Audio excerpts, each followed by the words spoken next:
Assalamualaikum Sobat Ten. Di sini saya dengan Ketua Unit Produksi yaitu Pak Yudo Pranoto SPD. Baik Pak, selamat pagi Pak. Pagi. Bapak gimana kabarnya? Alhamdulillah sehat. Mohon maaf Pak mengganggu waktunya. Izin mewawancarai Bapak tentang unit produksi. Ya.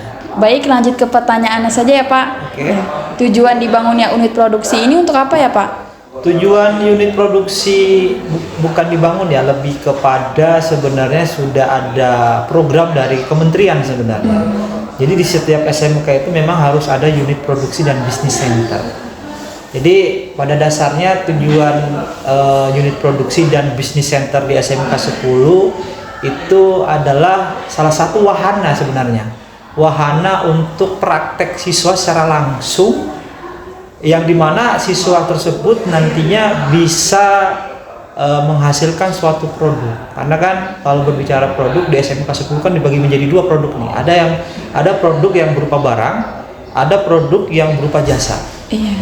Selain sebagai wahana sebagai siswa praktek, unit produksi juga suatu kegiatan di mana anak itu diajarkan untuk berbisnis ataupun untuk berwirausaha. Maka ada bisnis centernya. Iya. Lanjut ke pertanyaannya selanjutnya ya Pak. Produk apa saja sih Pak yang dikelola di unit produksi? Kalau unit produksi sudah jelas, tadi saya sudah mengutarakan ada dua produk yang kita hasilkan. Yang pertama adalah barang, yang kedua adalah jasa.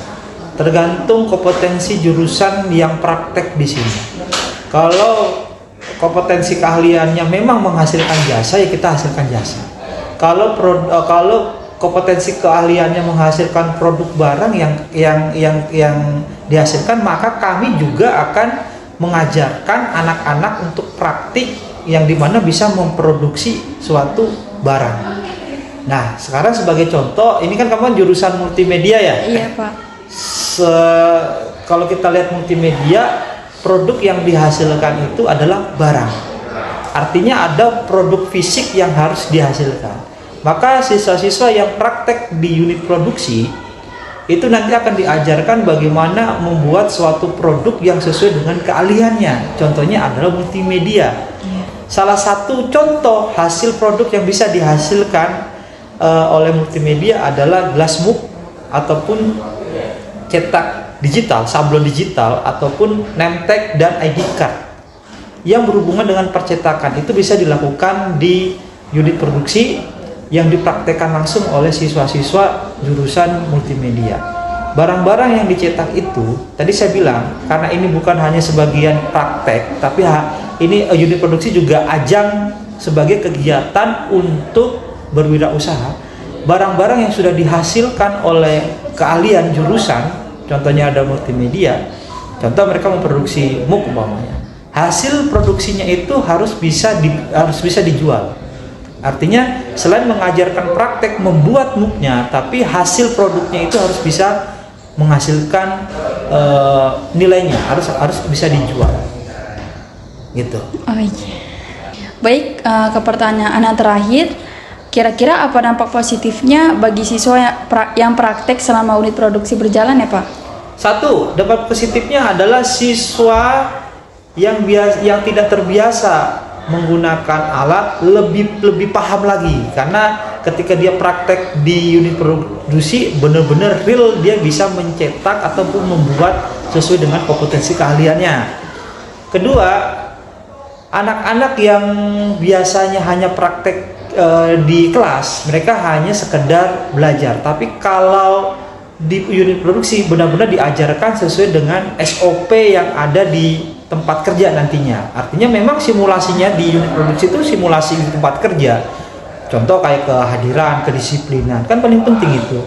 Bukan hanya menghasilkan produk, tapi dalam berprosesnya itulah yang harus kita tekankan. Apalagi di unit produksi penggunaan alat-alatnya itu sangat riskan. Contoh aja penggunaan alat pressbook. Pressbook itu sangat panas. Kalau umpamanya anak ini tidak terbiasa dengan hal-hal seperti itu, akan menjadi penyebab terjadi kecelakaan nantinya, kecelakaan kerja. Maka di unit produksi ada SOP. Nah, dari situ diajarkan aturan-aturannya. Tidak boleh sembarangan menggunakan alat ini, diajarkan SOP-nya bagaimana, tata caranya dan lain-lain. Yang itu lebih tekankan di unit produksi dampak positifnya. Yang selanjutnya lebih bisa menghargai dari hasil yang mereka bikin. Setelah mereka bisa membuat suatu karya, mereka akan menghargai karya mereka. Atau ketika dia bisa membuat name tag gitu kan, name tag itu bisa mereka hargai dengan artinya dengan sendirinya, bukan per kelompok. Kalau umpamanya mungkin pembelajaran di kelas mungkin berkelompok, tapi kalau di unit produksi lebih ke sendiri-sendiri.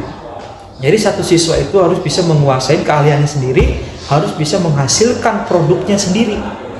Karena nanti kan ini dampaknya setelah mereka lulus dari sini. Iya. Setelah mereka lulus dari sini, mereka juga harus bekerja kan? Karena kan tujuan SMK itu kan siap kerja.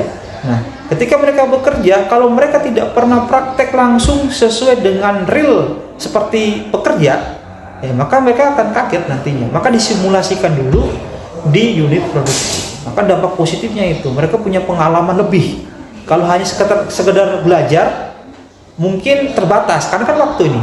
Tapi kalau mereka praktek di unit produksi, dikasih waktunya seminggu, diajarin seminggu sampai mereka mampu menguasai keahliannya. Minimal salah satu produk bisa dihasilkan sendiri, gitu kan. Terus dampak positifnya lagi, ketika anak-anak ini sudah punya pengalaman, artinya praktek di unit produksi, punya pengalaman. Nah, kita berikan apresiasi dengan menerbitkan sertifikat. Sertifikat ini nanti bisa digunakan ketika dia nanti setelah lulus sekolah bekerja untuk menjadi lampiran pengalaman praktek ataupun pengalaman bekerja, kan seperti itu.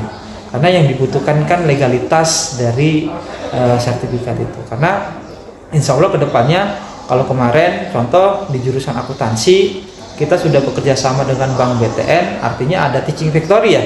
Artinya ada perusahaan ataupun instansi yang masuk ke sekolah kita bekerja sama dalam proses pembelajaran siswa yang real dan langsung. Nanti kemungkinan kedepannya kita akan mendatangkan dari dunia industri ataupun dunia instansi ataupun percetakan yang nantinya akan langsung teaching factory di sini.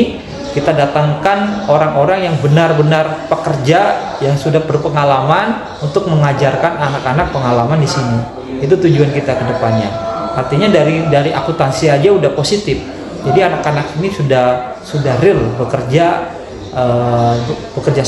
bekerja langsung di salah satu perusahaan ataupun instansi, contohnya adalah Bank BTN gitu. Baik, itu saja wawancara dari kami. Terima kasih. Wassalamualaikum warahmatullahi wabarakatuh.